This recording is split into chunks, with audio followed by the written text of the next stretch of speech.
주님께서 여러분과 함께 또한 사제의 영과 함께 요한이 전한 거룩한 복음입니다. 주님 영광 받으소서. 그때 갈릴레아 카나에서 혼인잔치가 있었는데 예수님의 어머니도 거기에 계셨다. 예수님도 제자들과 함께 그 혼인잔치에 초대를 받으셨다. 그런데 포도주가 떨어지자 예수님의 어머니가 예수님께 포도주가 없구나 하였다. 예수님께서 어머니에게 말씀하셨다. 여인이시여, 저에게 무엇을 바라십니까? 아직 저의 때가 오지 않았습니다. 그분의 어머니는 일꾼들에게 무엇이든지 그가 시키는 대로 하라고 말하였다. 거기에는 유다인들의 정결례에서는 돌로 된 물독 6개가 놓여 있었는데 모두 두세 동이들이었다. 예수님께서 일꾼들에게 물독에 물을 채우라고 말씀하셨다. 그들이 물통마다 가득 채우자 예수님께서 그들에게 다시 이제는 그것을 벗어 과방장에게 날라다 주어라 하셨다. 그들은 곧 그것을 날라갔다. 과방장은 포도주가 된 물을 맛보고 그것이 어디서 났는지 알지 못하였지만 물을 퍼간 일꾼들은 알고 있었다. 그래서 과방장이 신랑을 불러 그에게 말하였다. 누구든지 먼저 좋은 포도주를 내놓고 손님들이 취하면 그보다 못한 것을 내놓는데 지금까지 좋은 포도주를 남겨두셨군요. 이렇게 예수님께서는 처음으로 갈릴레아 카나에서 표징을 일으키시어 당신의 영광을 드러내셨다. 그리하여 제자들은 예수님을 믿게 되었다. 주님의 말씀입니다. 그리스도님 찬미합니다. 성부와 성자와 성령의 이름으로. 지난주일 우리가 주님 세례 주일로서 연중 일주일을 시작했다면 오늘 연중 제2주일입니다. 주님 세례 주일이 세례는 이제 물이죠. 물을 통한 정화. 그래서 주님 세례 주일이 그 물을 표상한다고 한다면 오늘 연중 제2주일의 가나의 혼인잔치는 피를 표상합니다. 그래서 포도주로 이제 상징이 되는 거죠. 지난주일에도 얘기했던 것처럼 세례라는 것은 우리가 그리스도인이 되는 출발점, 입문, 어떤 문에 들어서는 입문성사인 것이죠. 세례는 그 물의 맛이 우리가 그리스도인으로서 신앙생활을 한다는 것은 피의 맛, 포도주의 맛, 사랑의 맛으로 옮겨간다는 것입니다. 그래서 요한복음은 공간복음과 다르게 마르코복음은 예수님의 공생활을 이제 세례 요한의 죽음과 더불어서 악령 들린 사람을 치유해 주는 그 이야기로 예수님의 공생애를 이제 펼치지만 요한복음은 다릅니다. 요한복음은 어떻게 보면 먼저 결론을 얘기하죠. 먼저 피를 얘기합니다. 그래서 예수님의 공생활의 시작을 두 가지 표징으로 이야기하는데 그 하나가 가나의 혼인잔치 복음이고 이어서 나오는 성전 정화 사건. 요한복음에서는 성전 정화 사건이 앞에 등장합니다. 바로 예수님의 그 파스카의 그 사랑,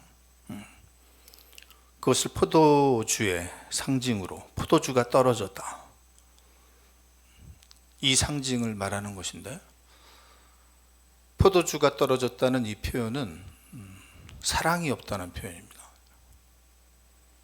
피는 곧 사랑인데 우리 몸에 피가 흐르죠.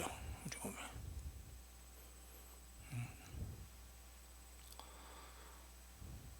그런데 그 사랑이 무감각하다는 겁니다. 사랑의 감각이 없다는 겁니다. 사랑의 감각이 없다는 것은 고통입니다.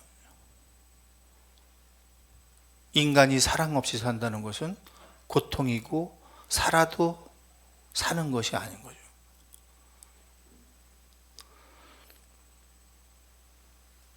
그래서 지금 요한에게 있어서의 가장 최우선적인 문제는 어떤 죄와 어떤 의, 그것보다도 우리가 어떤 경계가 모호한 부분들이죠. 우리가 내가 건강한 사람인가 아픈 사람인가 어떤 경계가 없고, 내가 의인인가 죄인인가 거기에도 어떤 경계가 없고, 내가 사랑하고 있는가 사랑하고 있지 않은가 거기에도 어떤 경계가 없죠. 내 몸속에 피가 있는가 없는가 무감각하죠. 내가 살면서 사랑하면서 살고 있는가 사랑하지 않으면서 살고 있는가 거기에도 어떤 감각이 없을 수 있죠.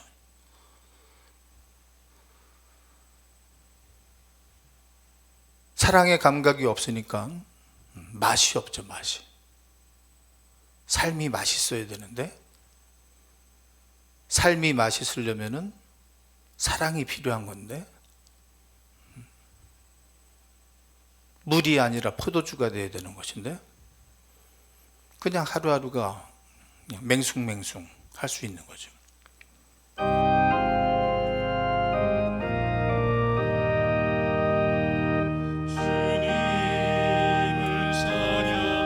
바로 물로 채워지는 6개의 물독이 바로 그것을 상징합니다. 숫자가 7이 아니라 6이죠. 불완전하다는 뜻입니다. 인간의 삶은 사랑이 충족되어 있지 않았을 때 불완전합니다. 사랑이 채워져 있어야지 인간의 삶은 충만한 것인데, 여기에서 성모님은 요한복음에서 예수님의 공생할 첫 번째 이 가나의 혼인잔치에서, 그리고 예수님의 십자가 죽음에서, 요한복음에서 성모님은 딱 2군데 등장합니다. 여기에서 성모님의 전구가 나타나죠. 우리가 성모님께 드리는 기도는 바로 이 가나의 혼인잔치, 이 복음에 근거합니다. 우리가 성모님께 기도드리죠. 그것을 전구의 기도라고 하는데, 우리가 성모님께 드리는 기도에 있어서 잊지 말아야 할 것은, 성모님께 드리는 기도는 예수 그리스도를 통해서 성부께로 향하고 있다는 겁니다.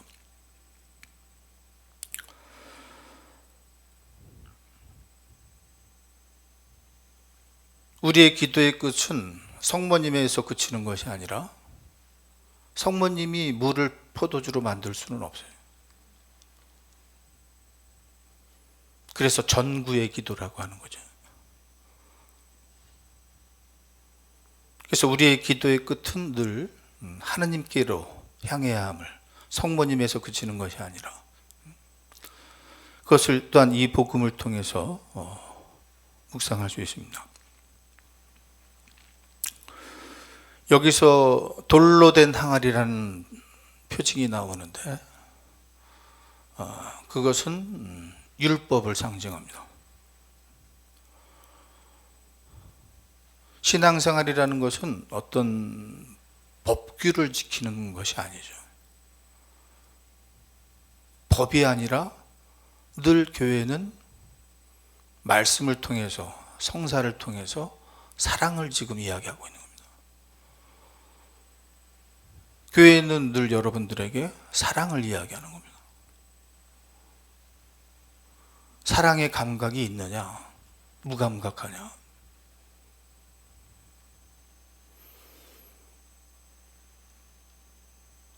예수 그리스도께서 가나의 혼인잔치에서 물을 포도주로 변화시켰다는 것은, 이 복음이 의미하는 것은 예수 그리스도께서 우리의 삶을 물에서 포도주로 변화시키듯이 우리의 삶을 사랑의 새로운 맛을 느끼도록 변화시킨다는 뜻이죠. 지금 나의 상태보다 내가 더 사랑하는 삶을 산다면 내 삶의 맛이 얼마나 풍요로워지겠어요. 교회를 잠시 떠나 있는 교우들을 위하여 기도합시다. 사랑이신 주님, 코로나 바이러스 감염증의 여파로 신앙생활에 열정을 잃은 이들을 보살펴 주시어 그들이 다시 교회로 돌아와 주님을 찬미하며 충만한 기쁨으로 살아가게 하소서. 그렇지 못할 때는, 사랑이 없을 때는 삶이 메마를 수밖에 없죠.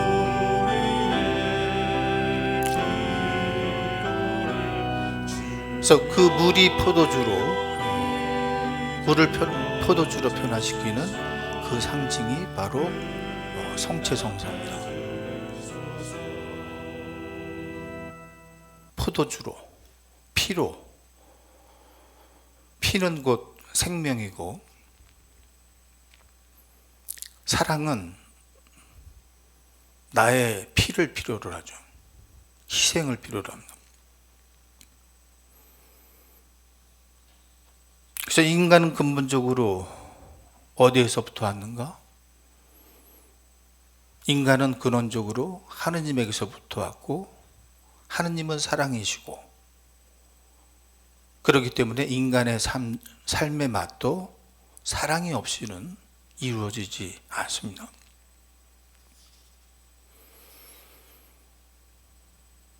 사랑을 빼놓고는 인간의, 우리가 살아가는 삶의 의미가 없어지는 거죠. 오늘 내가 하느님의 사랑을 느꼈다.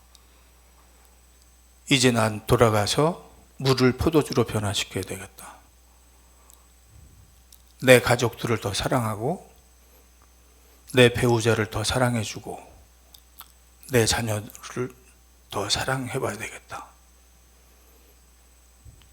그것이 물을 포도주로 변화시키는 가나의 혼인잔치고, 그것이 여러분들이 매주 성당에 나오는 이유입니다.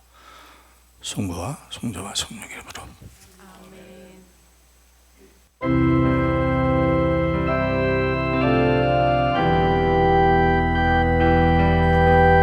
예수님께서는 잡히시던 날 밤에 빵을 들고 감사를 드리며 축복하시고 쪼개어 제자들에게 주시며 말씀하셨나이다. 너희는 모두 이것을 받아 먹으라. 이는 너희를 위하여 내어줄 내 몸이다. 저녁을 접시고 같은 모양으로 잔을 들고 감사를 드리며 축복하신 다음 제자들에게 주시며 말씀하셨나이다. 너희는 모두 이것을 받아 마셔라. 이는 새롭고